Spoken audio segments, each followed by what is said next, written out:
Xoş gördük əziz dinləyicilər. Biz ki Rusiyanın Ukrayna müharibəsində belə bir ritorika vardı ki, biz 3 günə Kiyevi tutacağıq.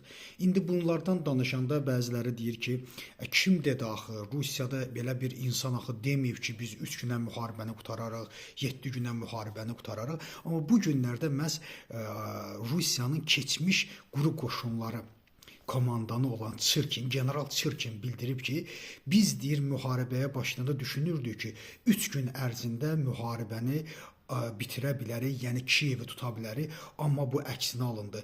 Bizə belə bir məlumat vermişdilər ki, və yaxud da yuxarı rəhbərliyə belə bir məlumat verilmişdi ki, orada əhalinin 70% Rusiyanı gözləyir, amma elə olmadı, heç kəs bizi gözləmirmiş. Biz 2 həftə ərzində, müharibənin 2 həftəsində artıq minlərlə insan itki vermişdi və bu çox dəhşətli idi. Biz doğru hesablamadıq. Bax, bunu General Çirkin deyir. Hansı ki, bu günləri Rusiyanın taxta bitiliyini eləyənlər ki, kim dedi belə bir söz deyilməyib deyənlər, baxın, gedin quru qoşunlar, köhnə quru qoşunları komandanı Çirkinin, General Çirkinin sözlərinə baxın. Bu ki, daha yüksək səviyyəli bir insandır və quru qoşunlarının komandiri olub. Təşəkkür edirəm diqqətinizə görə.